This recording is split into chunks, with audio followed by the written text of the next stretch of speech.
Welcome to Whisperer of Madness. If you're enjoying the story, consider liking the video and subscribing. It really helps grow the channel and this community. Lost, the organization that Belinda belonged to, was obviously subordinate to the Trial's Eye.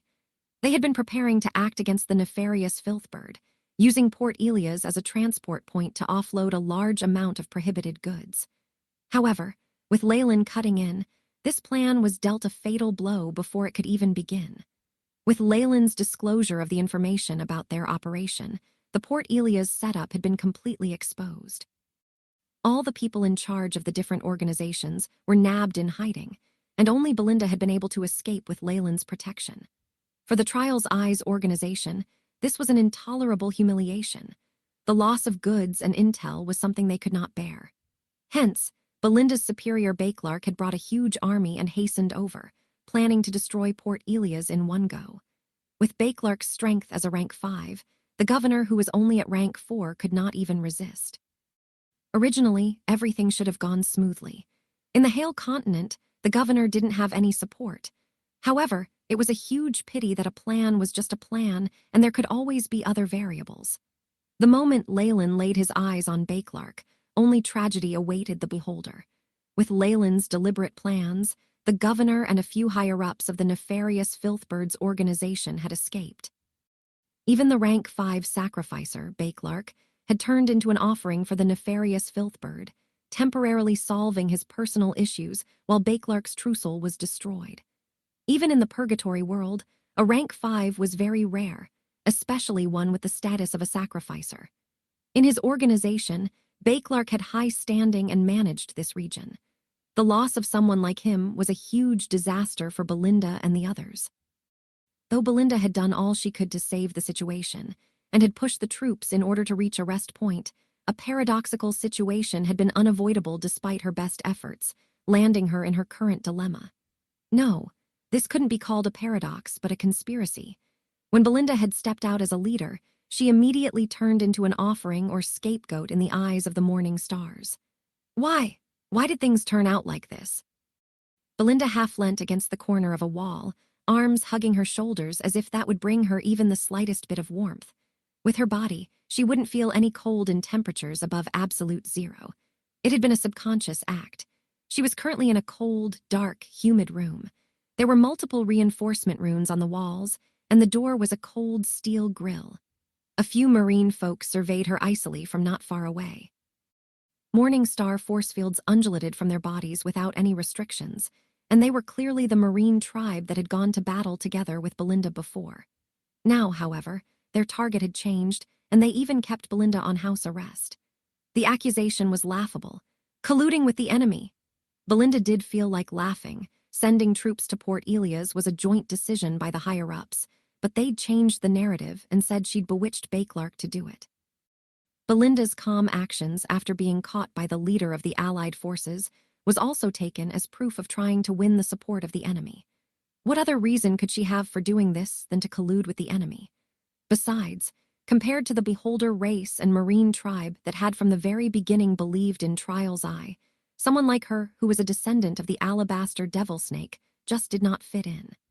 Was she not a readily available scapegoat?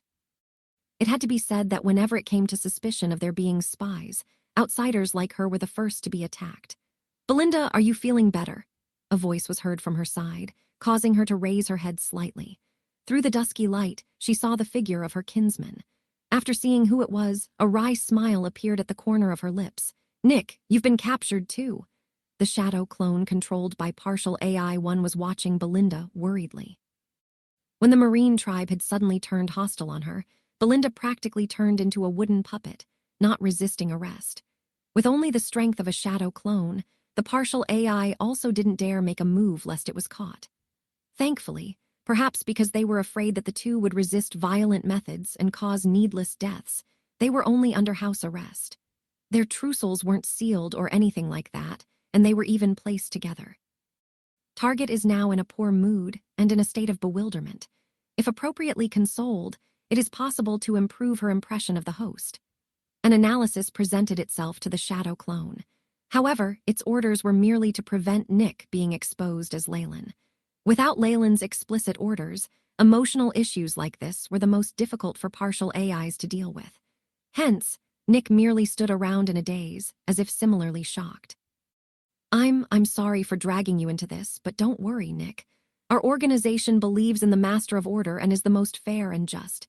It will definitely prove our innocence, and you'll soon regain your freedom.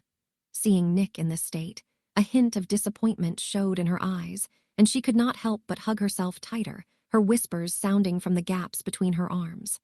This girl hasn't given up yet. A translucent figure penetrated the wall full of seals and shackles, entering the room. Seeing the state she was in, a strange smile appeared on his lips. Why is it that I always have to be the one to shatter the purity and fantasies of children? The translucent being melded into Nick, and the AI chip took over partial AI-1. From the outside, it looked like Nick's eyes went blank for a while before returning to normal. Nobody noticed this change, and having recalled the shadow clone and partial AI, Nick was Leyland once more. After getting the warning from the partial AI, Leyland had hastened to reach this place in the shortest time possible. The guards and spell formations outside were no issue for him. When it came to spell formations or runes, the research by Magi in the Magus world was leaps and bounds ahead of the marine tribes. Leyland had regained most of his strength, and he could do all sorts of things with ease. Most importantly, he was now a rank 4 sacrificer of the nefarious Filthbird and had the wings of chaos. This made it even easier for him to break through the seals set up in the name of the Trial's Eye. These two were not just arch-enemies, but their strengths restrained each other. Of course, when compared to Leyland, the marine tribes outside were useless. Belinda, Leyland spoke slowly in a low voice. At this point, are you still harboring fantasies towards the marine tribes outside? Fantasies? No. Even if they're driven by benefits and greed, the Master of Order will come and save me. She spoke resolutely. With her devoutness to the Trial's Eye, he felt like her only being a rank 3 sacrificer was a waste. Yes, anyone can see how foul the marine tribe is. It's not just the dignitary Trial's Eye. Even the higher-ups know that. Leyland spoke nonchalantly, almost with a hint of sarcasm. Without waiting for her to speak, he continued. But, so what? With the situation right now, where Bakelark has disappeared and the operation has failed, someone will have to take responsibility. Bakelark is an elder eye of the beholders and has a great amount of power. He clearly fought with all his might. There's a chance that he might survive, and nobody would dare offend a rank 5. What's left is to find people to take responsibility, such as you. The marine tribe is very harmonious, and if they really had to incriminate someone, it'd be you. At this point, Leyland saw that her shoulders were trembling even more violently. He added on, however, the losses incurred by this is something your higher-ups definitely don't want to see.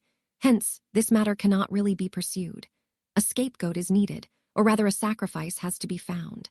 At this point, is there someone more suitable than you? As an outsider with no background, you don't have a group to back you up either like the marine tribe. Leyland started to sound like he was ridiculing her. No, even if they're all like that, the mighty Master of Trials, the dignitary of fairness and justness, will definitely not abandon me. Belinda raised her head, her scarlet pupils filled with insanity and hopelessness. I won't say more about that. Leyland shook his head. But I hope you are aware that if the Trial's Eye is in favor of absolute justice and fairness, it would long since have fallen and disappeared into the dust of history. To survive up to this point and spread its ways in so many worlds, it must know compromise. In order to uphold fairness and justness to a certain extent, the Master of Trials is already quite successful. No, I don't believe it, I don't. The despair in her eyes immediately dissipated and she crumpled to the ground like a ball, boneless. She can't take this blow. Or has she thought of something? Leyland shook his head inwardly. Is her mind too weak, or is there some particular injury to it? Bewitching and black conversion * rattle. At this moment, the steel-fenced door was abruptly pulled open, and a circle of higher-ups from the marine tribe walked in. The leader's face had a few blue scales on it. He looked towards Belinda coldly and read from a sheepskin scroll. Belinda, the headquarters has decided that you've turned your back on the Master of Order, profaning the glory of the dignitary. We judge you to have committed the crime of colluding with the enemy. No. This is impossible. Belinda completely crumbled down. Nothing is impossible. The marine tribe leader tossed the document in front of her, the seal from the headquarters at the bottom right corner. It emitted dazzling lights and wasn't something that could be faked. After seeing the scarlet words of judgment on it, Belinda had almost completely given up. Even, even if the headquarters is infected by chaos and filth, I still have the dignitary. I'm still a sacrificer. Belinda trembled, a sacrificial spell formation appearing at the tip of her finger.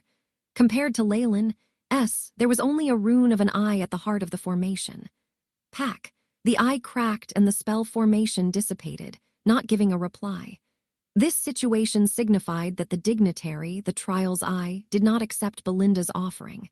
In other words, she had been abandoned. Of course, the common people did not know that on the path of offerings, equal exchange meant that even if the dignitary broke off the connection with the sacrificer or did not accept their offering, what had been given would not be returned. This was a trade of equal exchange, and since the sacrificer had offered something up, it wouldn't be returned. It was similar with the governor of Elias. If he gave up his belief in the nefarious filthbird, or it did not accept his offerings, then he would at most not be able to obtain a boost from it. However, the results from previous ceremonies were permanent and remained. This was unlike the priests of gods. Once gods abandoned them, they would lose all their status and magic power. That way had its own advantages and disadvantages.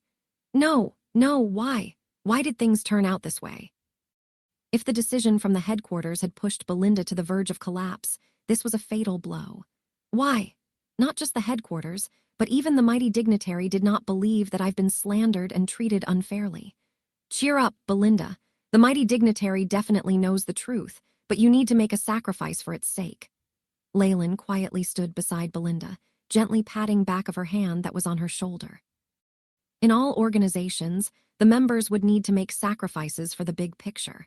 It was a normal thing, and if they didn't do so, they would be criticized by the public.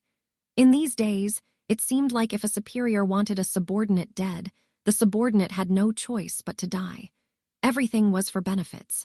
The benefits of a collective group took priority over personal gain.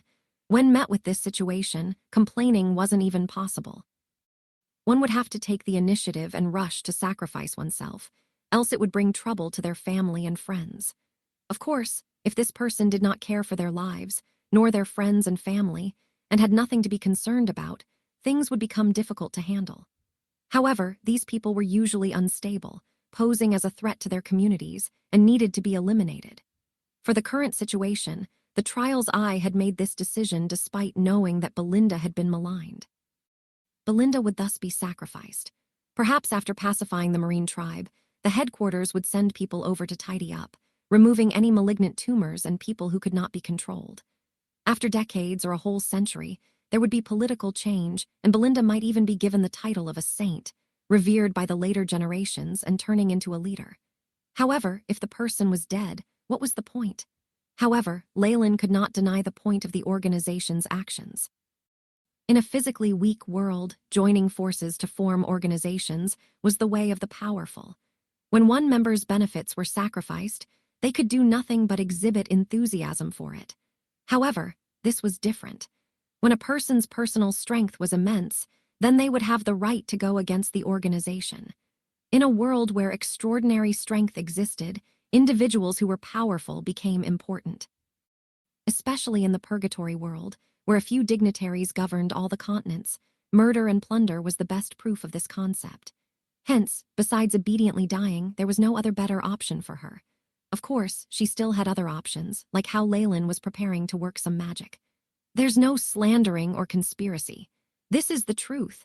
Belinda, you colluded with the organization of the nefarious Filthbird and entrapped Lord Bakelark. We are going to punish you. Seeing Leyland stand out, the Marine tribeman's pupils shone with dissatisfaction. This was a natural feeling when a subordinate dared go against a superior's authority. All right, I'm not of your organization and obviously can't commit the crime of colluding with the enemy. I wonder when I can leave. Leyland spread his arms and laughed. You must be a believer of the nefarious Filthbird and must be communicating with the enemy organization with Belinda. You must be punished as well. The leader did not even blink as it spoke. Leyland almost wanted to give the leader applause, as he had guessed a truth that not even the trials I knew about. It had to be said that the leader had gotten it completely right by luck. What's with all the bullshit? Just kill them. A morning star beside it already had shining undulations of a beast spirit summoner. For them, leaving Belinda and Leyland around was just going to create more issues. They'd had to contact headquarters before, and now that they had the permission to, there was nothing left to consider. In that case, Leyland shrugged his shoulders. Suddenly, his aura changed, turning from a little rabbit to a large, fierce tiger. HSSSS, a tremendous alabaster devil snake phantom suddenly squeezed out behind him, producing ear-splitting roars. Rumble, bang, terrifying explosions reduced the room to fragments. "Kill them, don't hold back." The leader yelled out, and a large shark-shaped beast spirit appeared, roaming in the air. Light flashed, energy undulations from sacrifices and beast spirits constantly appearing. It caused even this islet to begin shaking slightly. "Wahaha! You're all liars, liars." At this moment, Belinda, who had been under Leyland's protection, suddenly seemed to go mad, and her face flushed unusually. "I was treated that way, and even by the trial's eye. What value does my faith and persistence have?" Along with her complaints and questions, 2 rows of bloody tears flowed from her eyes. "In that case, let filth destroy the world." An evil aura emanated from her body, and large amounts of dream force filled the surroundings, even turning black. Could this be the rumored black conversion? Leyland wanted to say something, but he stopped himself. "It's not the time to say such stupid things. Let's go." The dream force that was summoned by Belinda abruptly converged in Leyland's hand. It seemed to be weaved subtly, transforming into an even more powerful force. A large black net brought with it an oppressive force that gave rise to despair as it enveloped the islet. Deafening roars were heard everywhere, but whether it was the rank 4C shark beast spirit that belonged to the marine tribe leader, or the attacks from others, nobody could take on this large black net. Hazy dream force even caused the guards to lose their sight and crumble to the ground. Synphobic flames. With Leyland's sole strength, countless black flames appeared on the large black net. Differing from his phoenix fire, the black flames held a large amount of hatred within.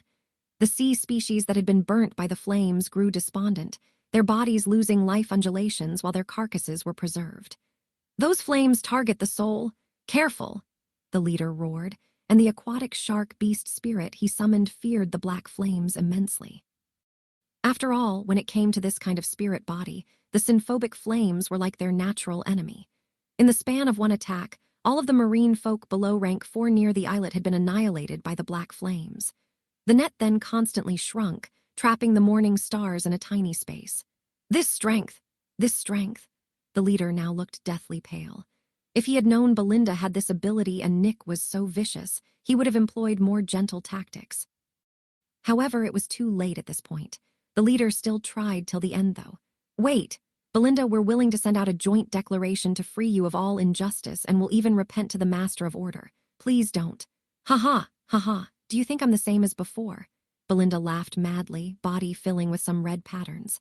The dark dream force was being extracted unceasingly. Vampiric berserker transformation, or is it an attack that consumes the bloodline? Leyland shook his head, not hesitating as he made use of her dream force, increasing the black flames in the large net. At this moment, a strange undulation was transmitted as a rank 4 sacrificer tried to summon a clone of the trial's eye. "Dream on!" Leyland sneered, and with a flash of his feather of chaos, chaotic power spread out, disrupting their coordinates and causing the sacrificer that was summoning the clone of the trial's eye to cough up fresh blood. Plans and setting foot on the continent, their final struggles taken care of, the true souls of the many kinsmen of the marine tribes were corroded by the black flames, and they all died with a loud rumble. "You did well, annihilating so many sacrificers of the trial's eye. Here's a reward." The chaotic force of the nefarious filthbird was projected into Leyland's mind with a royal declaration, great amount of chaos power descending through subconscious communication. Beep. Discovered large amounts of the law of chaos. Absorb. No, store it all. With Leyland's command, the large amount of chaotic force turned into gray crystals that he secretly stored. The black flames gradually died out, revealing an islet that now had no other traces of life. "Keek, so they all died just like that? I thought they'd be more fun." Belinda laughed maniacally. Leyland appeared behind her in that instant, light shining in his hands. "What are you doing?" Belinda shrieked. Immediately after, her eyes rolled back as she fell unconscious. The bloodline consumption was so huge that even her mind is exhausted. Leyland shook his head. She had obviously gone half crazy. If not for that, no matter how discreet he was in gathering the chaotic power, she would have noticed it. With a light hum, Belinda slowly opened her eyes. What entered her sights was a scene where abundant stars filled the skies, as well as the flickering firelight from a bonfire that lit up the air. Slight crackling sounds sounded from the fire, and a few grilled fish that were skewered on tree branches were stuck in the ground beside the fire. An aroma of greasy food spread out from the fish unendingly. "You're awake! Would you like some?" Leyland chuckled as he handed a branch with a few grilled fish on it to Belinda. Belinda took it without thought, her eyes still filled with bewilderment. Immediately after, the betrayal of the Marine tribe as well as the decision from headquarters, even the memories of the failed offering to the dignitary of trials emerged. "Ah!" the snake girl exclaimed, the grilled fish falling to the ground. "Was all of that real?" Belinda raised her arms, watching the little sacrificial array branded into her skin. Now, however, the rune for the trial's eye had completely dimmed. There were even cracks on it. She went quiet. The frailness of her body was proof of her crazed slaughter before, and it caused a wry smile about her lips. "I'd thought my faith was strong. I didn't expect it to be so fragile." "I think you did very well already," Leyland smiled, passing over another portion of grilled meat. "Whatever it is, you're alive. That's the greatest blessing." Belinda sunk into silence for a long while before she took the meat from Leyland. "Thank you." The sound was as soft as the buzzing of a fly. If not for his exceptional senses, he wouldn't have been able to hear it. "Why did you save me? Did you hope I'd be your mate?" Belinda asked after a silent meal. The question left Leyland stunned. "Mate? Ah, she's of another race and even a snake at that. Her ideas of this sort of thing are a little different." Leyland nodded without a change in expression even as such a thought coursed through his mind. "That's the smallest part of it. It's more because we are of the same species. Mixed-blood alabaster devil snakes are dwindling in number, and I can't just watch you die. My life is very complicated, and I even betrayed the trial's eye. I'd bring you many troubles if we worked together." Belinda seemed to have recovered from her previous shock, once more the strong, able woman she was. The branch in her hands snapped as she huffed, her whole body relaxing as she seemed to have come to a decision. "Since I've already offended the Master of Order, we can only hide in the depths of the Hale Continent," Belinda calmly analyzed. "Though the matriarch and the trial's eye are allies, they wouldn't send out a bounty just for this. With our bloodline, going to other continents would only lead to discrimination. My own situation is a good example. It's not an issue for me. I've been traveling around the archipelago. I've been thinking about going to the Hale Continent." Leyland was in favor of her decision. In reality, that was his main goal. If not, why would he spend so much effort on saving her? "We will enter through the borders of the nearest continent and then traverse through the Serpent Plains to reach the Holy City. I have connections there, so they might be able to help us." Belinda stood up. "In return for your help, I will find you a mate with a bloodline purity that does not lose to mine. Of course, if you're certain about your choice, that's not a problem." "All right," Leyland touched his chin, appearing embarrassed. He was actually rendered speechless at her using such a simple method to thank him. "Beast spirit summon Godric." A layer of blue patterns emerged from Leyland as he stood by the coast. Their rest was done, and the figure of the quick-witted Godric appeared. It was just that the injuries from the last battle left it dull. Healing beast spirits was a very advanced technique. Only a few high-ranked beast spirit masters in the purgatory world could do such a thing. So even if Leyland had methods to heal his beast spirit, he couldn't show them now. The large Godric moved as it turned into a streak of light. It spread its two large fleshy wings on the surface of the waters, its expansive back as flat as land. "Let's go," Leyland said while jumping on. Belinda soon followed as well. Her scarlet pupils scanned the Godric and she shook her head, eyes full of pity. Godrics mature to rank 4 beasts, but they're very difficult to control. Those merchants capture young creatures and then seal or even extract their souls. That's juice. Following that, she glanced towards Leyland. "I see that the beast spirits you have on you is meager. Don't you have a healthier beast spirit? Injuries to the soul will only grow more serious in such a state, and even healers won't be of much help." "I'm merely a rank 3 beast spirit master." Leyland touched his chin, slightly embarrassed. He had bought this Godric at the port, using it as a temporary substitute. He had no plans of healing it, and at most was prepared to make use of this trash once more. "I'm more proficient in innate spells and the manipulation of dream force." Belinda nodded, evidently recalling Leyland's astounding skill at using dream force. "Since we're companions for now, we should be honest with each other.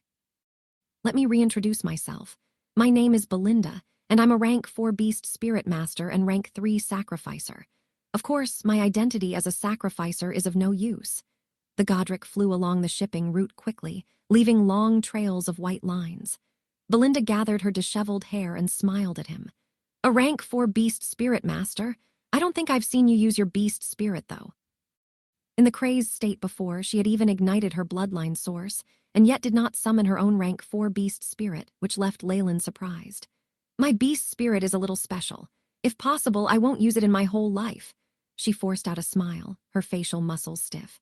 She clearly recalled some bad memories, and Leyland tactfully did not question her further. My name is Nick, and I'm a rank 3 beast spirit master. I'm more proficient in physical battles, as well as using the alabaster devil snake's bloodline force. Leyland replied with a very sincere expression on his face. Which port are we going ashore at? Though the Hale continent doesn't get information from the outside that often, some ports might have long since announced for our arrest. We can probably only choose coasts with no beings around.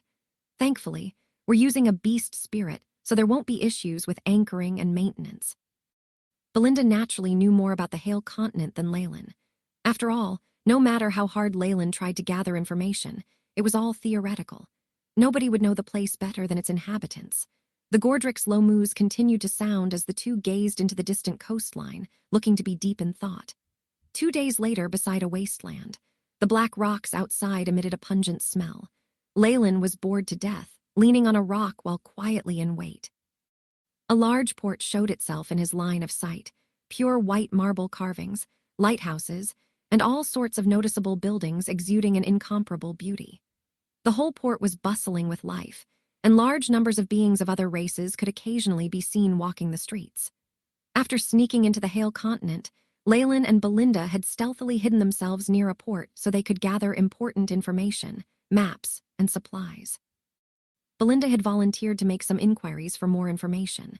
Knowing she was more experienced and familiar with this than he was, Leyland sensibly did not oppose her. Catch! A linen pouch flew over as a loud shout sounded. Thud! Leyland extended his hands and caught it. What is it? A map and some other necessities. Belinda currently wore a thick cloak, covering all her characteristics as a demisnake. She was obviously very cautious. How is it? What kind of information did you get? Leyland asked impatiently. So, are you finally scared? Belinda, on the other hand, teased him. Port and mount, of course I'm afraid. Leyland seemed to be very confident. After all, we destroyed a port belonging to the Master of Chaos and even massacred a branch belonging to the Master of Order. Oh, mighty dignitary, the matriarch. I hope they don't join together and put a bounty on us, else we really will become famous. Leyland's performance was a huge success, and the look of suffering on his face caused Belinda to mock him. HMPH, a port. Port Elias was only an illegal private port that their governor established himself. He didn't get any permission from the Hale continent, and even amongst the high-ranking sacrificers of the nefarious Filthbird, very few acknowledge it. In a colony like this, it's merely an attempt on the Filthbird's end. It would be great if it went well, but even if it were to fail, there aren't any major losses. Besides, this is the territory of the Eye of Order's ally, the matriarch. The Master of Chaos and the Eye of Order are arch-enemies, which is why they'll at most pursue us on the sly, but won't do anything too drastic. The only thing I'm worried about is the organizations belonging to the Eye of Order. Belinda was clearly worried. I've already looked through the announcements at the port.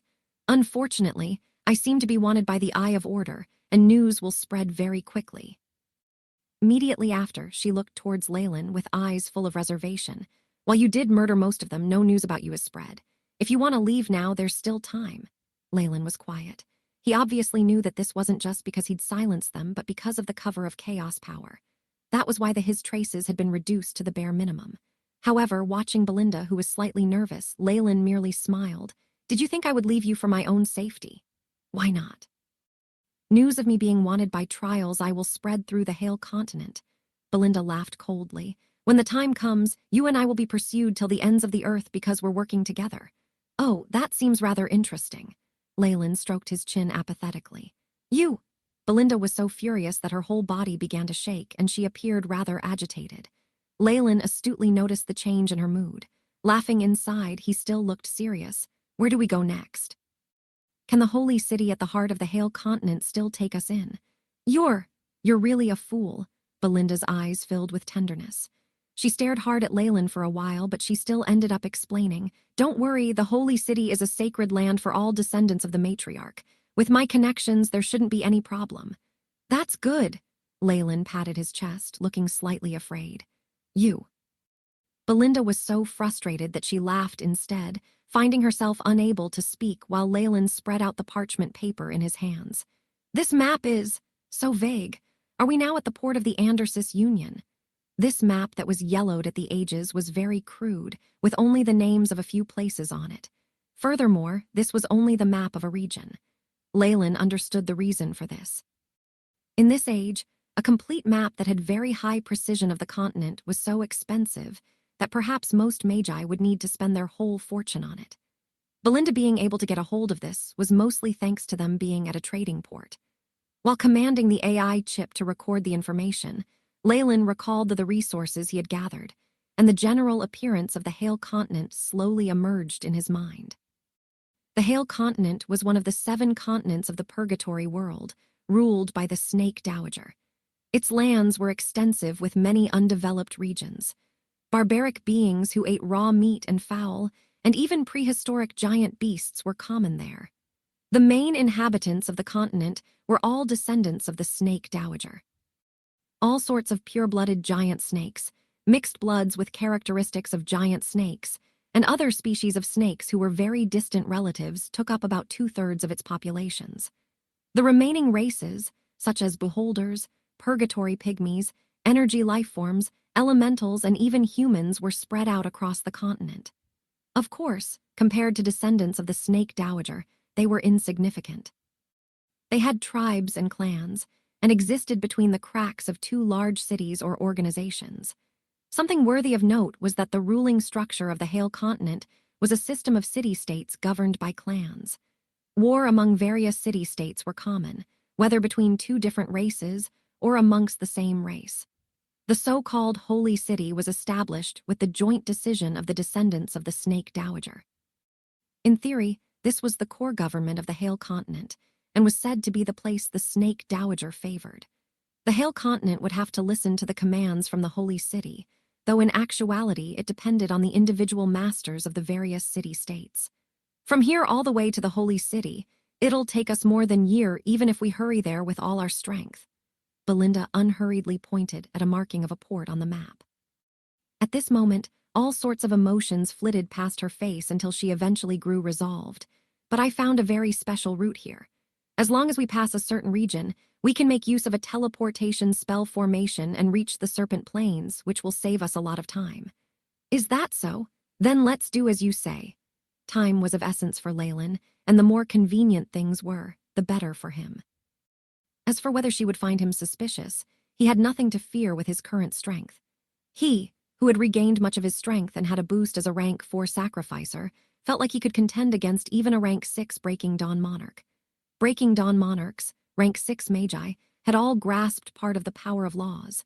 They were exceptionally more powerful than most other rank 6 beings. Of course, being able to contend against them did not mean he could defeat them. Leyland believed he was only comparable to a weak rank 6 at this point. However, in the Purgatory world, it was said that there were a total of 7 beings at rank 7 or above, and a small number of rank 6s. With Leyland's current strength, if not for his fear for the Snake Dowager, he would be free to do as he liked in the Hale continent. Belinda currently had strength at the Morning Star realm at best. What could she do? Seeing her expression right now, she seems to be prepared to cut off her past. Could she be planning to settle some disputes within her family? Leyland wondered while stroking his chin. Adult alabaster devil snakes can only reach rank 5, which won't be a huge issue.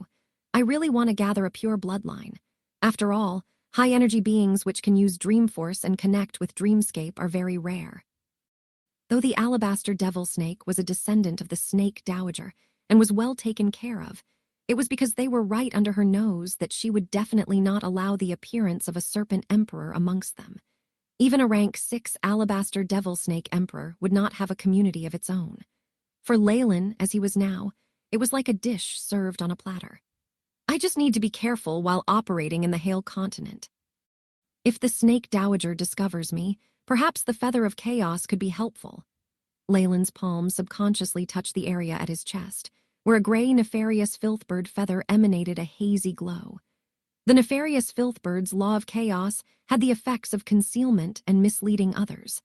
With the boost from the power of chaos, Leyland now had more confidence in hiding his tracks. If not, Leyland wouldn't be confident in sneaking into this nest of the snake dowager where there were so many sacrificers. Compared to his previous infiltration attempt, which had been very difficult, he was now much more assured in his success. In spite of the slight restrictions, the deal with the nefarious filthbird was worth it. But I still need to defend against the bird. If it were to betray me at the last moment, I might just turn into a gift for the snake dowager to improve their relationship instead. Leyland's eyes shone with blue light, the nefarious filthbird energy in his body under strict surveillance. Leyland did not have to worry about the same with the trial's eye. The nefarious filthbird was archenemies with it, and their rivalry extended across numerous worlds. That was perhaps something that extended to the current day from primordial times, an irreconcilable hate. But things were different with the snake dowager. She was merely an ally of the trial's eye, which might not even mean that much to her.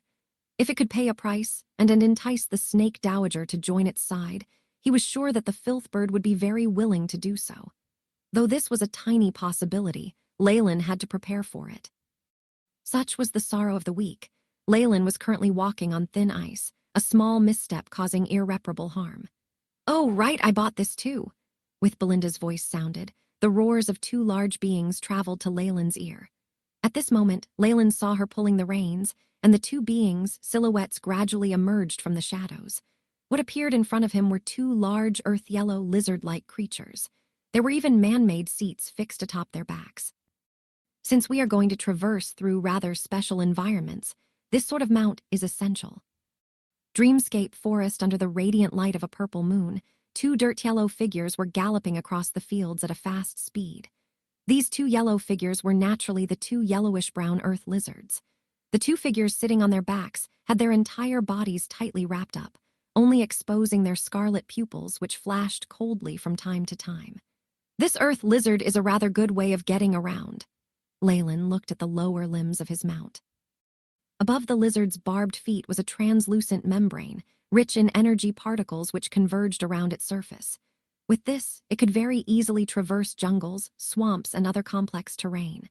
When we cross the Dreamscape forest, we will arrive at the White River Valley. That's where my family is. Belinda's voice did not carry a single trace of joy. Dreamscape forest? Why the name? Leyland had some misgivings and soon looked all around him. Their surroundings were all grasslands, and there was nothing like a forest nearby. Dreamscape forest, dreamscape, you mean? Leyland's pupils constricted slightly. His thoughts drifted to the alabaster devil snake's bloodline skill, and he thought of a possibility. Beep. Spatial undulations detected ahead, determined to be dreamscape access points. The AI chip's mechanical voice transmitted over as well. That's right. We're also known as the Alabaster Devils. My clan stays in the cracks leading to Dreamscape, and we often lure travelers in to prey on them. Belinda's voice was cold. Leyland's thoughts, however, drifted to the AI chip's introduction of alabaster devil snakes. They enjoy tormenting their prey within Dreamscape before eating their meal. Traces of dark red fog appeared, making the surrounding area foggy and hazy. By the time they had passed through this fog, a strange forest immediately appeared in front of Leyland. The black branches and tree leaves crisscrossed, and there were many giant trees without a single leaf showing their bare form, like a grotesque withered arm waving about without stopping. Beep. Host has entered a Dreamscape zone. The AI chip transmitted in reminder. Dreamscape zone. This isn't actually Dreamscape, nor is it the Hale continent. It's instead an intersection of the two places, resulting in a myriad of strange events. And now I've entered using my real body. There was a strange expression in Leyland's eyes. Rather than his most recent experiences in Dreamscape, he was thrown back to his first time researching this world, with his real body fully entering it. Even though he was physically protected, and Dreamforce should have less of an effect on his true soul now, if something were to happen then, it would be very difficult to escape. The bloodline of the alabaster devil snake will temporarily protect us from the attacking nightmare creatures. Follow me closely. Belinda shouted as she advanced forwards in front of Leyland. The alabaster devil snake bloodline. Leyland allowed a layer of white scales to cover the surface of his body. As expected, after entering the dreamscape zone, these scales became even more brilliant. They seemed to come to life, breathing in the dark red dream force. It was like a traveler had returned home, and there was not the slightest sense of unfamiliarity. The earlier oppressive feeling that Leyland had felt from the dreamscape forest also disappeared without a trace. Alabaster devil snakes are darlings of dreamscape. As expected, they are direct descendants who inherited a part of the snake dowager's ability with dreamscape. There was an admiring look in Leyland's eyes. AI Chip. Scan the entire area and establish task. Probe the alabaster devil snake's ability to travel to and from dreamscape. Beep. Task established. Beginning data collection. The AI Chip faithfully implemented Leyland's command. A pure-blooded alabaster devil snake could travel through dreamscape to the outside world. This was how one had originally attacked Leyland. A mixed blood like Belinda only inherited a weakened form of this ability and could merely communicate with dreamscape and draw upon the strength of Dreamforce. Although Leyland did not belong to the alabaster devil snake bloodline, he possessed the blood of a rank 5 alabaster devil snake and was even in such a good environment to use it. Using the AI chip to find a way for a real body to travel through dreamscape would be very beneficial for him. If I grasp this technique, I'll be able to enter and leave dreamscape anytime I want, anywhere I want. Perhaps. There seemed to be fires blazing in Leyland's eyes. Freely entering and leaving dreamscape would require a huge amount of Dreamforce as well as the resources of an enormous world.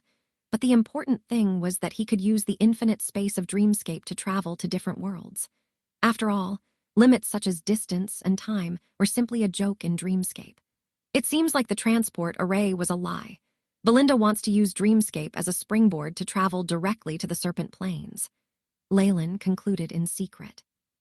Of course, using dreamscape as transit wasn't easy either. Forget the monsters and dangers that lurked there, just the extremely indefinite nature of dreamscape gave Magi a great headache. It was likely that Belinda's ancestors spent countless painstaking hours to explore the region and find this passageway. The dreamscape's drop point was just a hair's breadth away, but it could completely defeat their purpose. If they hadn't possessed the alabaster devil snake's dreamscape ability, they wouldn't have dared to experiment so boldly. Leyland sped up his earth lizard and moved to Belinda's side. Belinda, is it possible to enter this dreamscape forest at any time? Of course not. Although the dreamscape forest has always been in the wilderness plains, only those with the alabaster devil snake bloodline and the special opening ceremony can make the forest appear.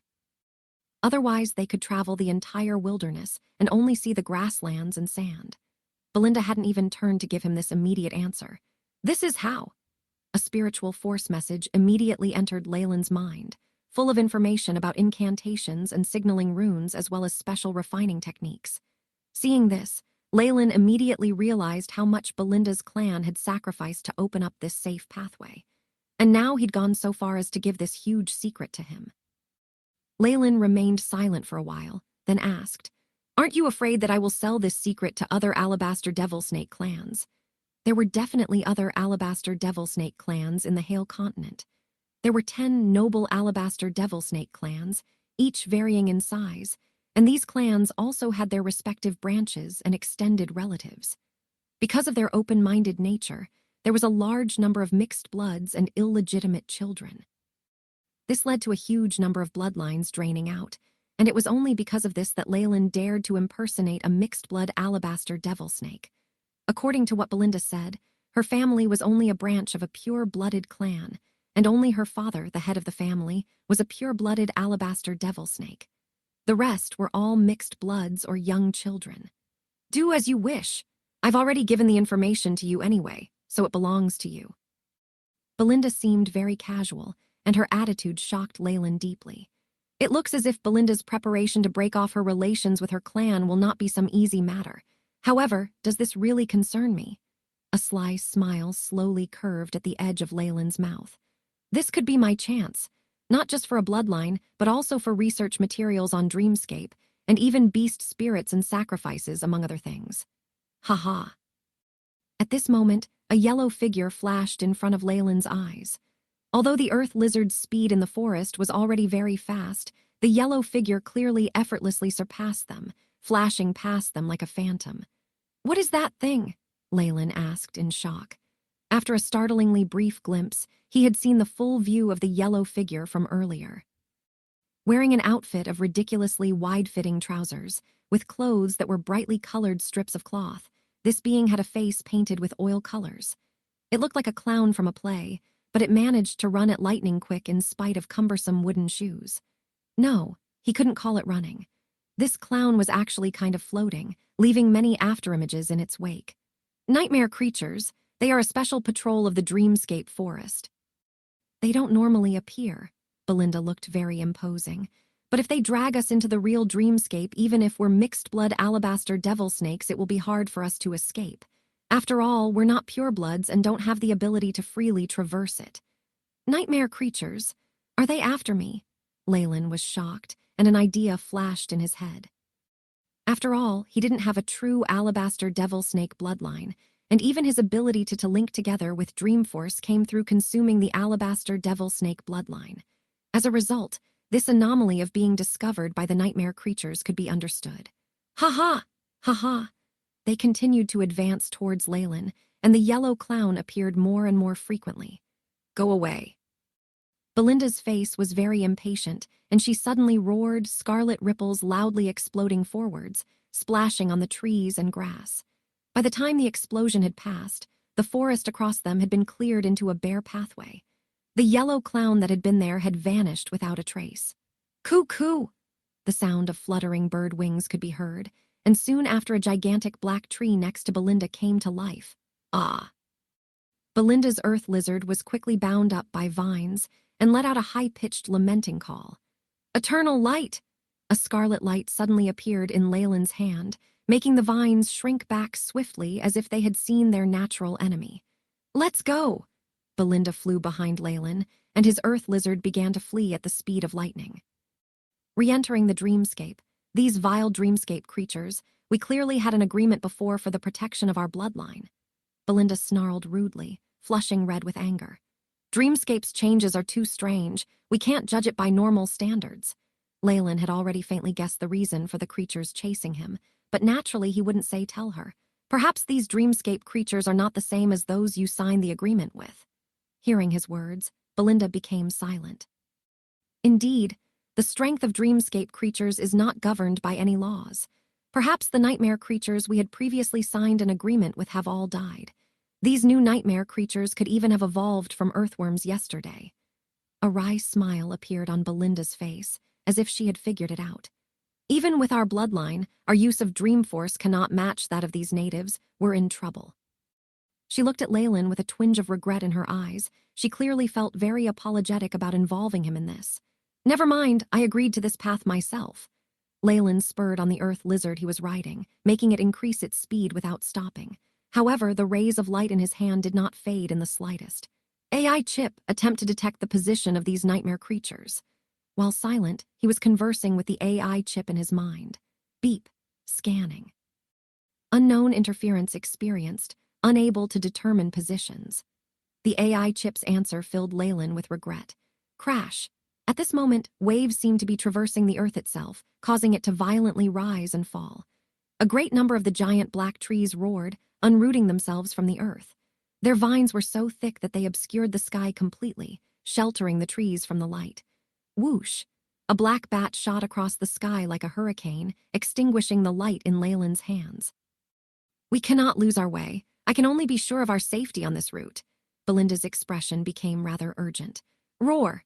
A great number of the one-eyed Ents combined to form a wall of wood, covering the original path. Leyland and Belinda were blocked off firmly. Damn! Leyland cursed in secret. The AI chip's prompt came over as well. Violent Dreamforce undulations discovered from underneath the host. It is recommended to move away. Go.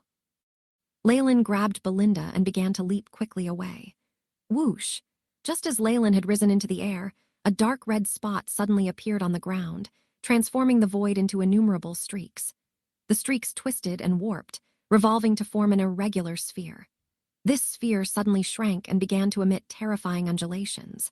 A massive explosion rumbled out, and Leyland's mount was immediately reduced to a skeleton before even its bones vanished completely. Leyland and Belinda were immediately caught up in a frightening shockwave halfway into the sky, sent flying violently. It was as if they struck a wall of solid steel. Bang! Leyland fell to the ground, and even the clothes on his back were shredded open, exposing a layer of fine scales beneath. It was because of this layer of protection that he hadn't suffered a massive injury from the earlier explosion. Belinda! Belinda! Leyland flicked away the soil on his body and loudly shouted, but did not receive any response. He looked around him. He was in a neat garden, with clear spring water splashing out of a white marble fountain. Belinda and the forest from earlier had completely vanished without a trace. Beep. Scanning complete, Dreamforce intensity increased, host determined to be in Dreamscape. The AI chip's prompt appeared before Leyland's eyes. As expected, that explosion earlier took me directly from the crack between Dreamscape and the Purgatory world to Dreamscape itself. Leyland had a premonition. If he could completely analyze this process, it would be of great benefit to the AI chip's mission of analyzing Dreamscape transport. After completely comprehending the law behind this sort of transport, he would no longer need the bloodline of the alabaster devil snake to enter Dreamscape. Transporting himself to other worlds would bring about great benefits. Dreamscape. Leyland looked upon the realistic scene of the garden and fountain with a contemplative expression. This time, he had entered Dreamscape with his real body, without his main body serving as the coordinate, and without the astral laboratory linked with it. Perhaps he would be trapped here for the rest of his life. However, the alabaster devil snake blood that I possess is the key to entering and leaving Dreamscape. Leyland stroked his chin in thought. His mind drifted to another topic. Almighty ruler of chaos, the resolution of free will, I call for your arrival. The chaos crystal Leyland had collected earlier exploded in his hand, converging quickly into a sacrificial array. The rune of the array depicted a giant bird with wings spread open, and it emitted a brilliant radiance. It was very difficult to link up. Because I'm only a rank 4 sacrificer, I used up a chaos power crystal. Leyland shut his eyes, his true soul experiencing the power of the link. The path of sacrifices was only common to the purgatory world, and it naturally had its limits. The main one was that, once one left the purgatory world, their connection would experience enormous interference. On the whole, it was not beneficial for experts from other worlds to train in the path of offerings. It was like the distribution of goods. It didn't have many problems in the purgatory world, but once one left, it was like the trade route had become longer, and on top of that, various obstacles were added. It was terrible, and on a whole, sacrificers would make a loss every time some power was bestowed. Naturally, this path wouldn't be used in that case. Consequently, those in the Magus world would at most use the Trial's Eye to sign a contract, or the nefarious Filthbird to renege on it. These two had few real sacrificers there due to the frightful weakening effect of the world itself. It was the same in Dreamscape. However, with Leyland's unwavering perseverance and lack of regard for the consumption of chaos power crystals, his true soul finally linked up to a certain will. Compared to the purgatory world, where the nefarious Filthbirds could descend anytime and anywhere, it was extremely troublesome here. It was just like receiving a bad signal from a transmitting station. Even the information that got there was disjointed. You are, in Dreamscape. The nefarious Filthbird's voice seemed to be a little intermittent, but Leyland could still understand its meaning. The forces separating us are too powerful. Even I am unable to transmit too much power. Perhaps only my feather of chaos can give you some hope. Feather of chaos. Leyland still had some doubts, but the sacrificial array did not have any other response. The communications had quickly broken down, and even receiving these few short sentences had consumed nearly half his chaos crystal reserves. It was necessary to understand that this chaos power was a part of his reward for getting rid of a portion of the Trial's Eye forces in the Hale Continent's coastal waters. He'd even dispatched many rank 4s to acquire it. In actual fact, these crystals with the nefarious Filthbird's power were enough for a rank 4 sacrificer to amplify his attributes by more than tenfold, and at the very least they would reach the level of the governor of Elias. Dreamforce, chaos power. These two share some similarities. Leyland reached into his bag and took out a gray feather. The power of the feather of chaos lies in chaos, concealment. Dreamforce itself is full of uncertainties. There seem to be some similarities, but there is a greater number of differences. How will chaos power affect Dreamscape? AI chip, record the following scenes and store all data, Leyland commanded. Beep. Establishing mission, opening omnidirectional mode.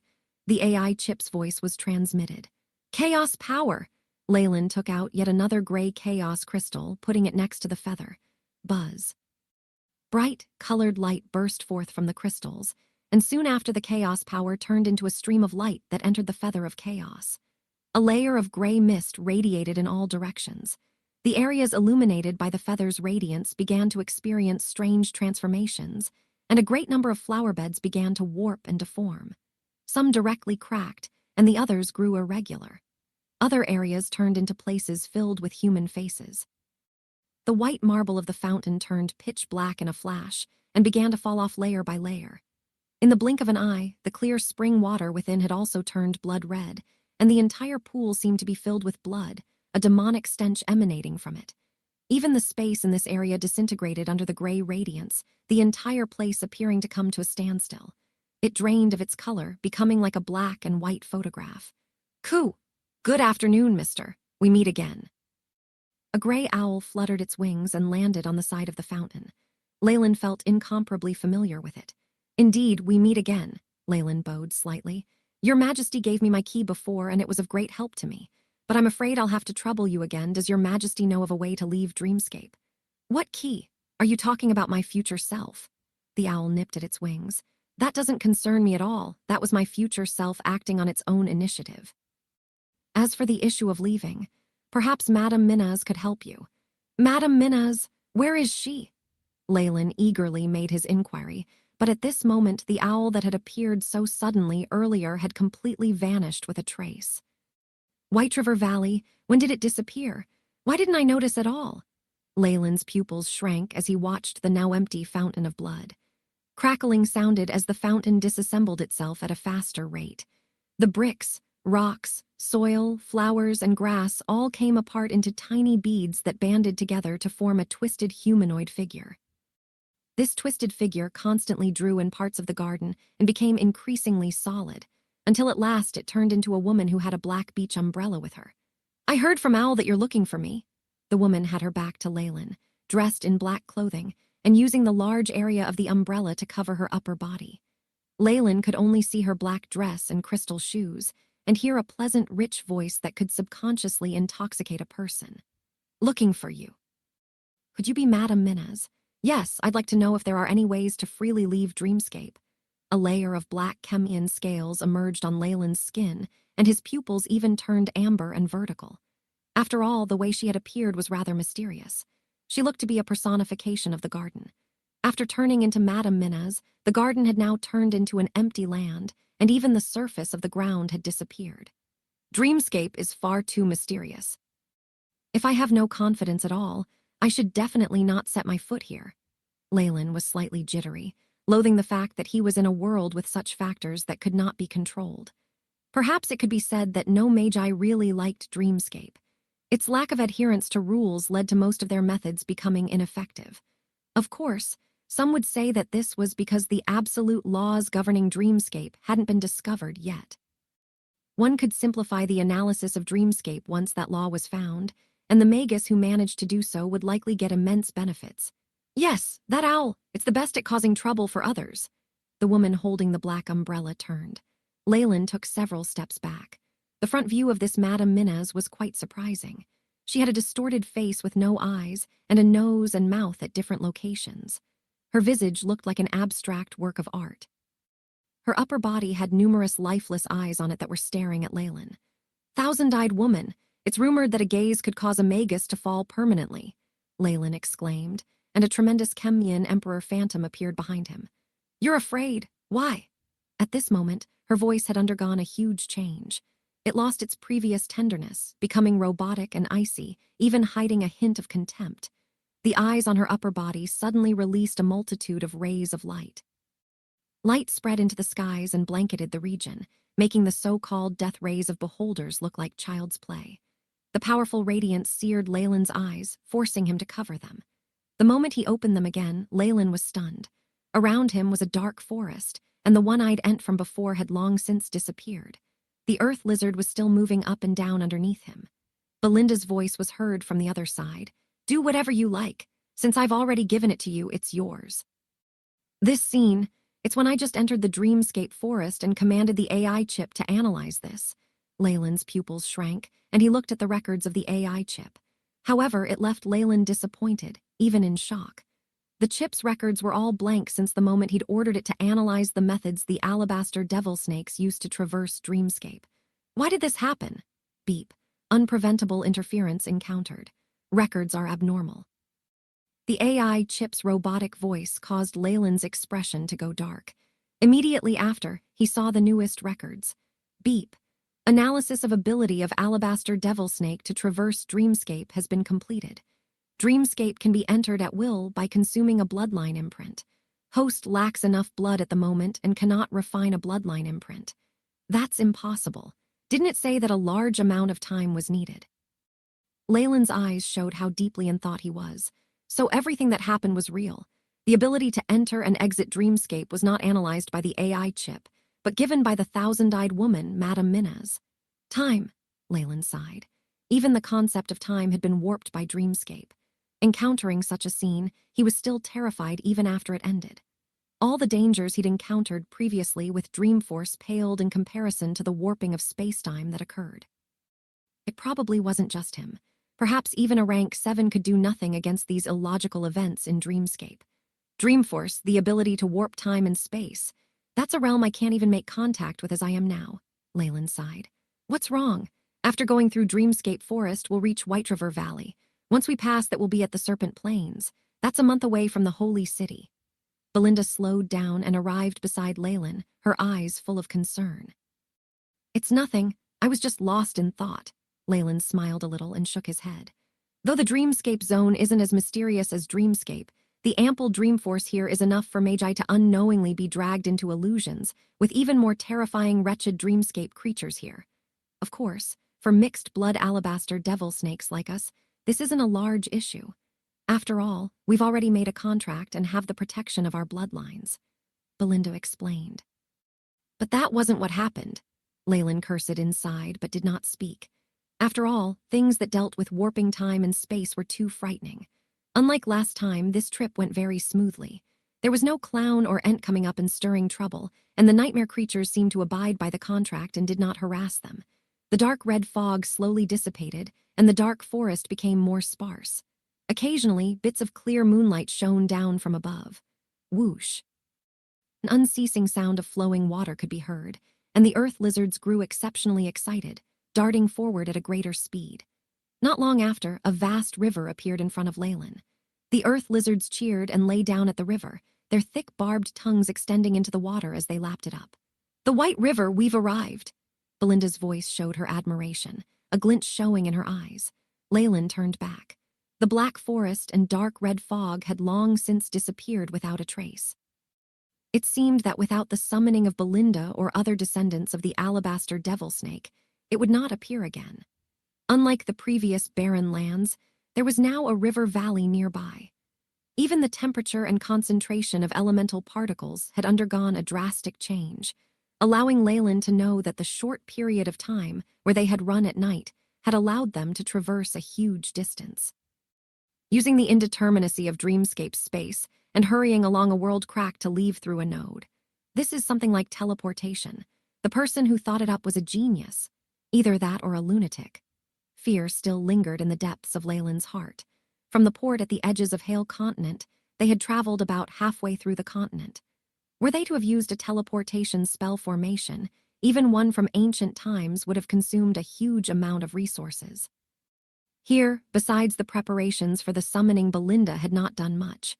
Just from how prompt it was several levels ahead of these teleportation spell formations, if one could disregard its limitations and dangers, of course. As the Dreamscape forest belonged to Dreamscape, only alabaster devil snakes or bloodline creatures that could make contact with Dreamscape could discover or summon it. This in itself was a huge limitation, and what was more troublesome was the dangers near the end of the journey. Dreamscape was the riskiest of all the worlds Leyland had seen. What he'd witnessed this day probably wasn't even the strangest thing about it. In the dreamscape zone, he couldn't even disregard any attacks from dreamscape creatures despite a prior agreement. Furthermore, in the eyes of the powerful devils, perhaps their attacks were not intentional attacks and were instead like a show of curiosity or intimacy with other beings. It was a pity that a rank 5 being could do nothing against that curiosity. After the White River, we'll come to the White River Shore Valley, another settlement for alabaster devil snakes. Belinda sounded muffled and looked towards Leyland. That's also where my family is. Oh, are we going there to visit them? Leyland nodded. There's no need to. We'll recuperate nearby. Meanwhile, I'm preparing to go there and take care of some matters, so don't interfere.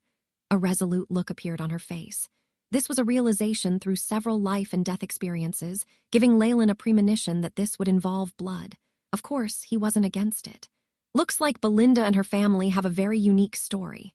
Leyland watched Belinda's back and stroked his chin. This is good timing. The AI chip has already analyzed the bloodline imprint to traverse Dreamscape. It's not bad to gather some materials. Sophia, it was obvious how determined Belinda was, and how adamantly she was against Leyland's interference. After settling Leyland at the White River Valley, Belinda regularly headed out early and returned late, seemingly in a hurry as she prepared for something. 7 days later, she brought a girl who was about 15 or 16, pulling her in front of Leyland. This is my sister, Sophia. How is she? Do you like her? Lord Nick, good morning. The girl called Sophia pulled at her skirt and bowed towards Leyland. Sister Sophia, Leyland laughed as he sized her up.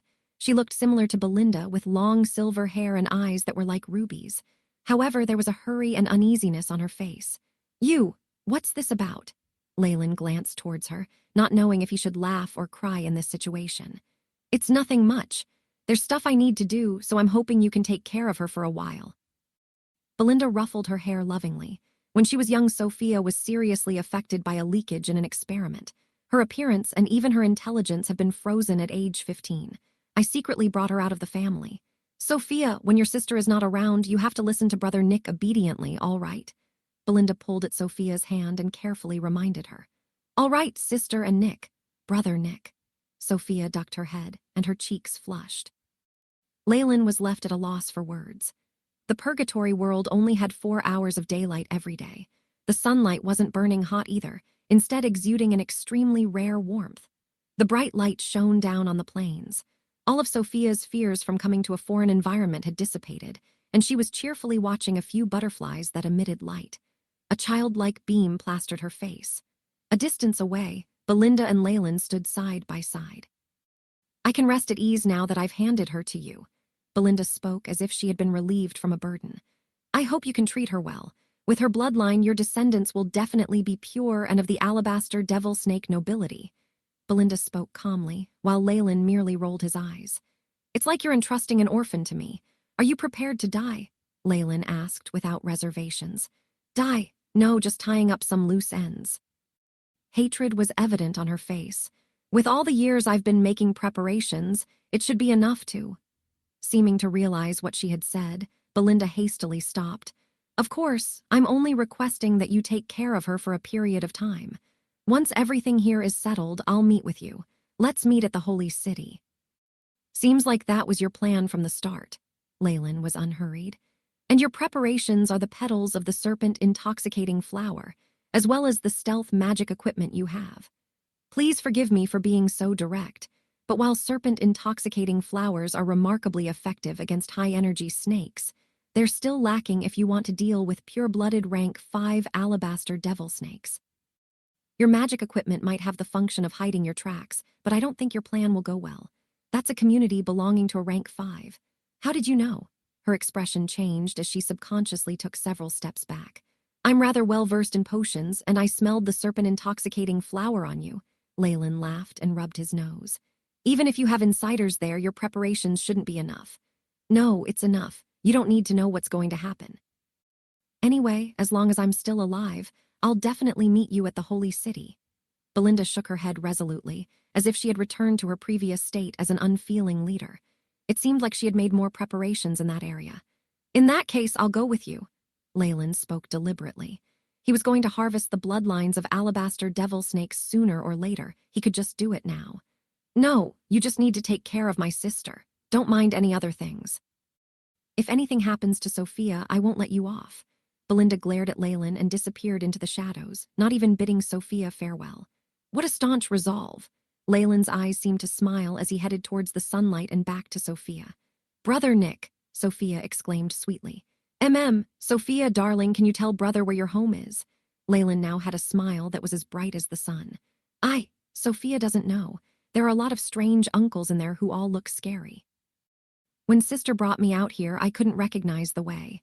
She gnawed on her finger, looking dazed. Is this a natural intellectual disability or a seal that was placed later? Blue light flashed in Leyland's eyes as he stroked his chin. Soul force rippled through the place, and he found that Belinda really had left without bidding farewell. Such a stubborn lass. It's a pity. Leyland's lips quirked up in a smile.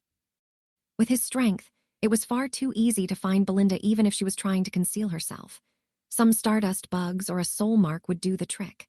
After all, he was using methods of the Magus world, while Belinda would be on her guard against probes and local abilities of the purgatory world. The huge differences between the two was enough for her previous preparations to come to naught. Well then, Sophia, what do you think of brother bringing you home? Leyland felt like he was grinning like a big bad wolf. I don't want to. Sophia, however, suddenly paled and grasped his hands tightly as if recalling something horrifying. Even her body began to quiver. But your sister Belinda is there. How about we bring her back? How does that sound? Leyland used a bit more strength in his hands, as if giving her strength and consoling her. Sister Belinda.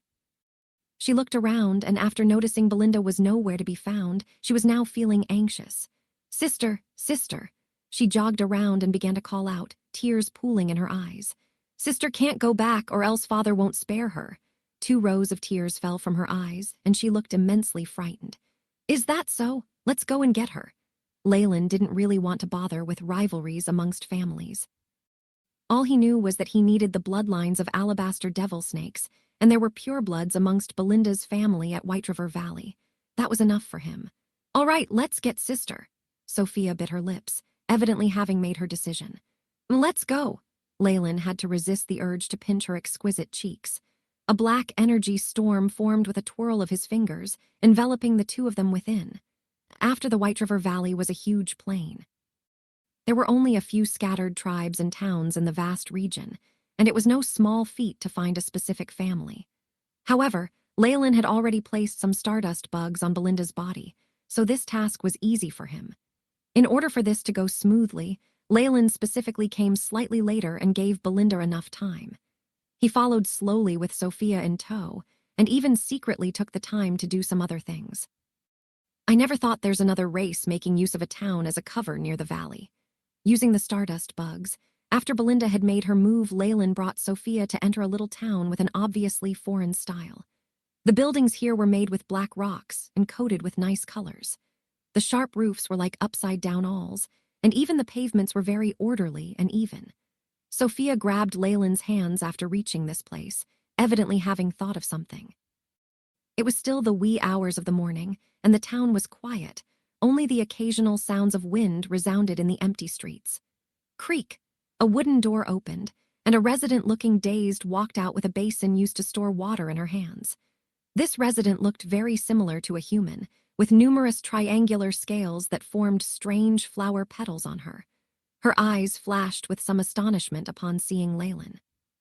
But when she saw Sophia beside him, especially her silver hair and scarlet pupils, she dropped her basin, causing a dull thud. Alabaster Devil, the alabaster devil has come. The woman collapsed to the ground, her sharp voice piercing through the skies. What's going on? A clamor sounded as a peasant holding a metal pitchfork darted outside of the house. However, upon seeing Leyland and Sophia, he fell to the ground. Revered noble alabaster devil. Our blood taxes this year have been paid. Blood taxes? So they forcefully demand blood sacrifices or something? Leyland shook his head, quickly regaining the calm on his face. Doors and windows creaked open or closed, and an aura of panic gathered in the town. Ancient bloodline mirror accompanied by cries of the alabaster devil. The alabaster devil's here. Panic spread like a plague and enveloped the whole town. The people of the town were now not as boisterous as before, and some even quivered in fear in their own homes. Seems like Belinda's family doesn't have a good reputation here. Leyland entered the town that had descended into a state of panic and shook his head while speechless. On second thought, though, he wasn't all that surprised. These people were only slightly stronger than regular humans, while Belinda's family had ranked 5 alabaster devil snakes in their numbers. The huge disparity in strength led to an imbalance of power, and in this situation, Leyland would actually be more astonished if the residents were treated well. "Tell me, where is the White River Valley?" The crimson in Leyland's eyes flashed as he watched the pair who were trembling in fear. "Revered master, there aren't any valleys at all nearby." The peasant finally answered while shivering. "Oh, that is true. How would they know about that place?" Leyland somewhat understood. The base of the alabaster devil snakes might be nearby, but concealing it from regular humans was a very simple task. "Based on the location, my target should be here. However, there's some sort of interference and I can't determine the location." Leyland stroked his chin. There had to be many reinforced spell formations in the base of such a powerful family, isolating and blocking them off from scouting. Even just the radiation they let out unconsciously could amass to result in mysterious changes in the terrain. It was only that, for some reason, these beings that looked like humans with scaled foreheads had a resistance to high-energy radiation that was greater even than low-ranked magi, allowing them to survive and reproduce. Perhaps the alabaster devil family had moved them here to exploit and pressurize them. "Since it's nearby, I'll definitely be able to find it." Under the peasant's reverent gaze, Leyland's body began to float. In the blink of an eye, he appeared above the town, Trussel at half-moon sweeping out. Every resident, every change in the terrain, even the bugs and microbes in the cracks of the town were revealed in front of him. His soul force expanded out, and the range of his sense was expanding further. The feeling of the pinnacle of power, of having control over anything, this can make anyone feel intoxicated. Leyland felt like a god as he looked down on the town. He now knew the area like the back of his palm, and he would be able to take all the lives in the place with but a thought. He felt drunk on such power. "Only with this amount of power can I strive for eternity." Only limitless torture and suffering awaited those lacking in strength. Only by fully grasping his freedom and immortality would Leyland achieve his life's goal. "Found it." Leyland descended with a flash of light, watching Sophia, who was clearly uneasy. "Sophia, we're going to get your sister. If we meet with any danger, find somewhere and hide yourself. Don't mind me. Understood?" "I'll listen to brother." She nodded obediently. Just as Leyland and Sophia headed off, a black figure appeared from the shadows of the town and turned into Leyland's previous appearance. He turned and donned a large black cloak, disappearing amongst the morning light. Because he had to perform some unspeakable acts, Leyland used a method he'd employed before, using the AI chip to control a shadow clone to bring Sophia away. He was prepared to make his move on the sly. Dragging Sophia along would probably not arouse Belinda's suspicions, and especially, Leyland's eyes glinted with intelligence. After he passed through the Dreamforce fog, as Little White Valley appeared in front of Leyland. "There are so few people here. I'd thought that Belinda's family would be huge, but there are only tens of people here, and about half of them are half-bloods or have bloodlines that are yet to mature." Surrounding it were multiple snaking pathways, with a constant surge of Dreamforce being radiated out. Deeper in was a set of buildings that were close together. It was obvious that this was where Belinda's family was located. Though there were few people, the valley was bustling with life. The hissing and snarls of large snakes sounded from time to time. "Seems like I've come at a good time." With a sweep of his soul force, most of what was in the valley appeared in front of him. A few alabaster devil snakes that were like little hills were spread in all directions, their life auras now at their weakest. A huge battle had turned the royal mansion in the depths of the valley to rubble. In midair, Belinda was laughing maniacally with bloodstains all over her body, holding onto an ancient mirror. There were even a few obvious claw marks on her arms. She had evidently paid a huge price for this. In front of her, a middle-aged man with short silver hair and crimson pupils looked ready to gobble her whole, his eyes filled with malice. Terrifying undulations at rank 5 flowed out of his body, causing even the surrounding space to shudder. Still, even that seemed like an attempt to refrain from provoking her and causing more harm. "Can high-ranked descendants of the Snake Dowager take human form?" Leyland wasn't very surprised by this. Though the ancient giant Chemian serpent lacked this ability, That didn't mean it would be the same for the rank 5 alabaster devil snake. Besides, the snake dowager and snake girls were all humanoid. Hence, even descendants of the large ruler of all snakes would have no problem taking human form if they had sufficient bloodline force or intelligence. Some tasks were more convenient with a human body rather than that of a giant serpent, and the energy consumption was obviously much lower. That was how half-bloods mixed with humans were formed. If not, with the body of these giant snakes, even mixed-blood descendants would turn into monsters with bodies as large as mountains. Belinda, you dare return and even covet our family's greatest treasure. The middle-aged man with silver short hair exclaimed, the fury in his eyes almost able to reduce Belinda to ashes. On the day Sophia was kidnapped, I'd already reinforced the defenses, but I didn't expect you to have bribed even Lisa and secretly obtained the keys into the secret room. You even got so many serpent-intoxicating flowers. Belinda, on the other hand, laughed carelessly. I didn't bribe her. She betrayed you of her own accord, poor, silly father. Your disgusting methods to carry on the inheritance of bloodlines in order to gain the favor of the snake dowager have long since given rise to fury amongst the family. I only sparked the fire. Belinda watched the ancient mirror in her hands, hatred in her eyes. I could have done this long before I left home. However, the trials I taught me to prize order and not willfully engage in vengeance. But now, everything has changed. There is nothing holding me back. Give me the ancient bloodline mirror, and I can pretend none of this happened. If you don't, it's not just you. Your sister Sophia will also suffer the worst of punishments, just like your mother did. A large alabaster devil snake phantom abruptly appeared while he was speaking, and an enraged howl caused even the surrounding red fog to grow more concentrated. There were even signs of a link to Dreamscape. Ha ha, mother. Belinda's crazed laughter eventually turned cold. You don't qualify to speak of her. It was like she had been triggered. Crimson light exploded in her hands, and the ancient mirror creaked, unable to bear the pressure. Don't! The middle-aged man's expression immediately changed, and he made his move.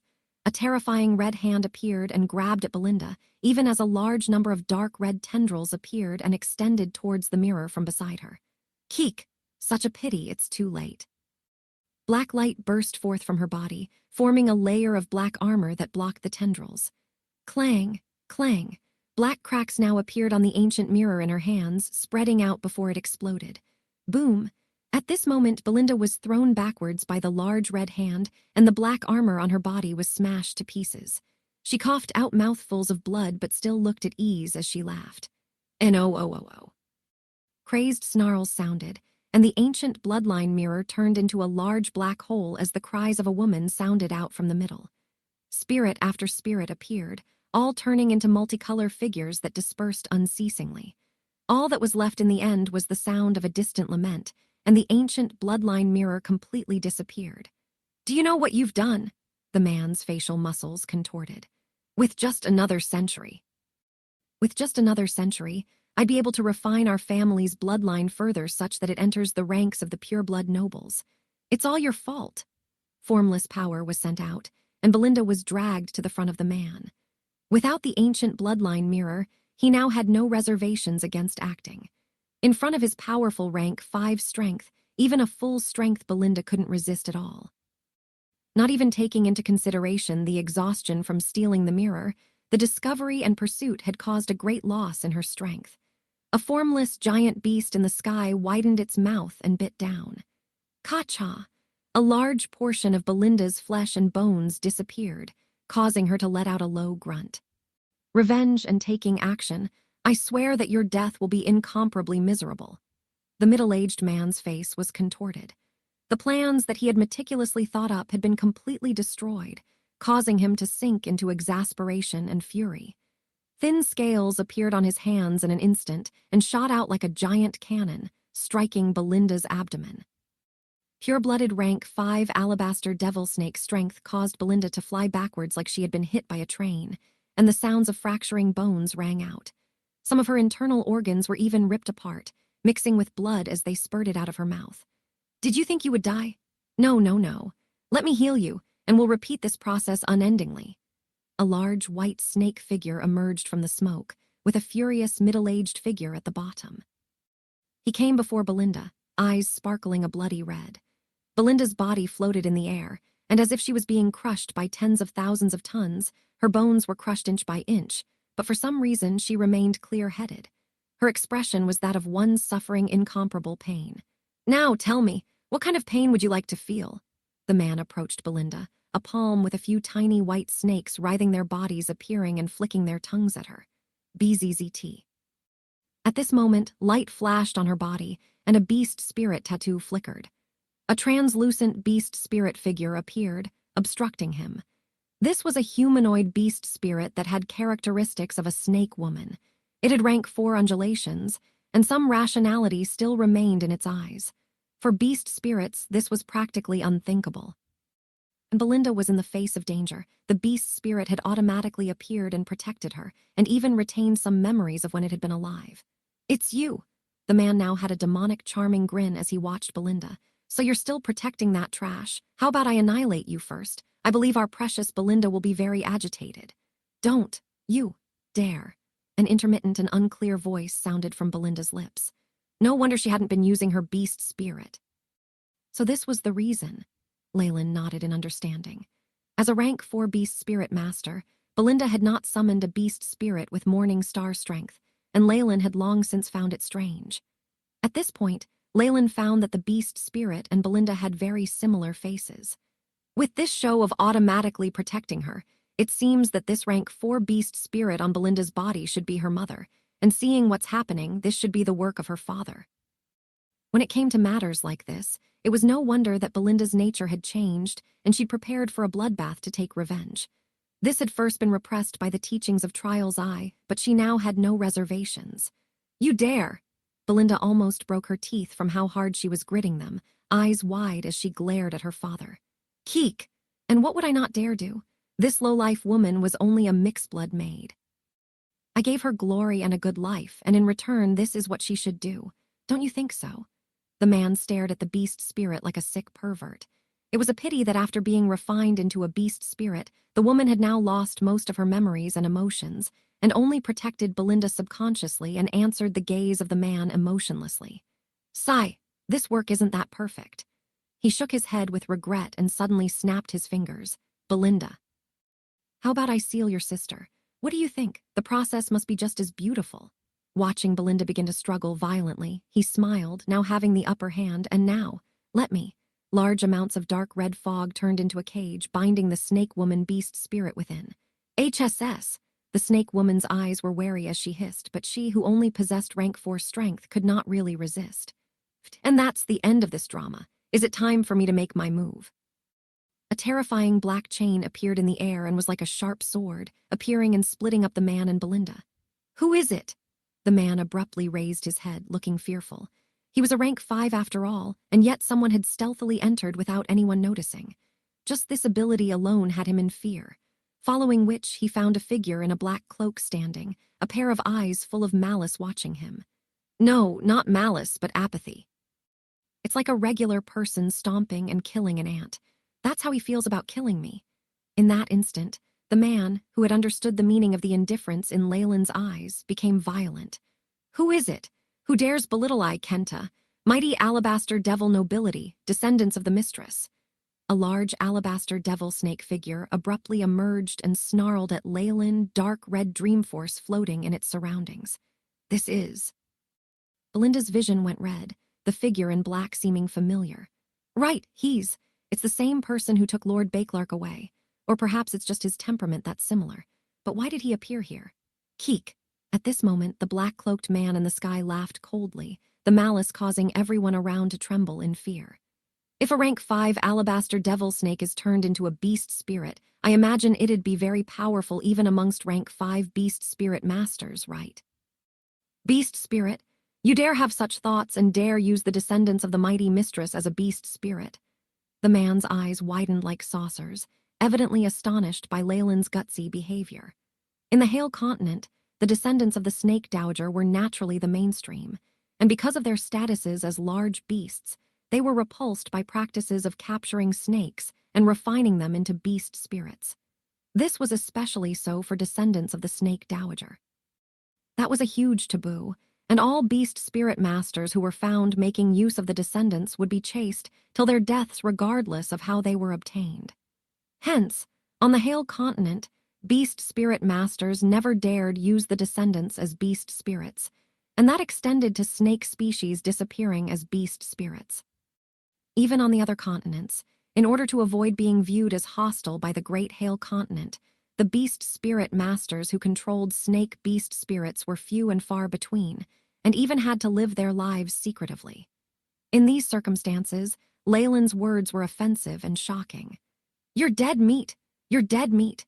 The mistress and all of her descendants on the continent will be your enemies." The man roared, "For you, who dare offend our revered bloodlines, I, Kenta, will give you the appropriate punishment."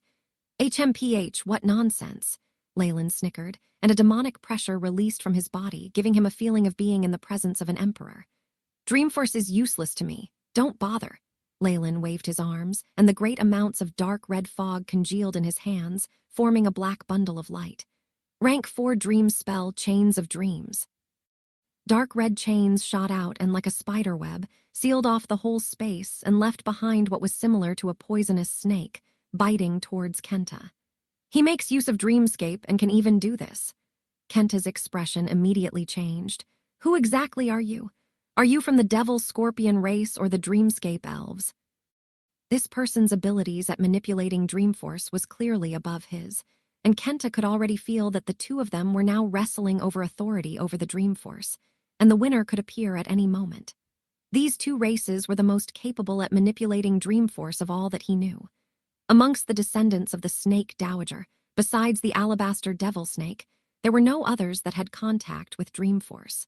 "You don't need to know this. Just die obediently and let your soul be extracted." Dark red chains of Dreamforce formed a spider web that wrapped him inside. "Is that so? We, who have inherited the bloodline of the mistress, could never lose to someone like you who only knows to act slyly in the shadows." Crackle. Kenta's body exploded, and a large white shadow appeared in the air, squeezing and breaking the Dreamforce chains. HSS. The white figure soared into the skies, and with a terrifying pressure, presented itself as a terrifying giant snake that was tens of thousands of meters long.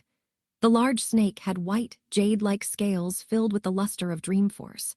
Scarlet pupils were filled with madness and ruthlessness, staring straight at Leyland. In comparison, Leyland's body was as tiny as an ant. "This isn't a Morning Star arcane art, but a natural transformation of the body." Leyland muttered to himself, eyes shooting out blue rays. "This sort of boost to the body is terrifying. As expected, the power from one's original form will be able to show the best strength." Meanwhile, Leyland was in more awe towards these ancient magi. To be able to create combinations and make up the Morning Star arcane art to somehow simulate their true bodies and even gain a boost, they must have sacrificed much time and effort. Rank 5 Alabaster Devil Snake had a terrifying pressure that caused the onlooking members of the family to bow down. "Too weak, too weak. This Alabaster Devil Snake family is too weak." Leyland surveyed the area. Though his trussel had probed and found that there were tens of life undulations, many had clearly lost their ability to battle. It was obvious that Belinda's intoxicated serpent flowers were the cause. Even without this, Leyland did not pay mind to the rank 4s who were weak, dying, or youths. "But that's good. This Alabaster Devil Snake somewhat meets my requirements." Leyland stared at the giant white snake in front of him and grinned.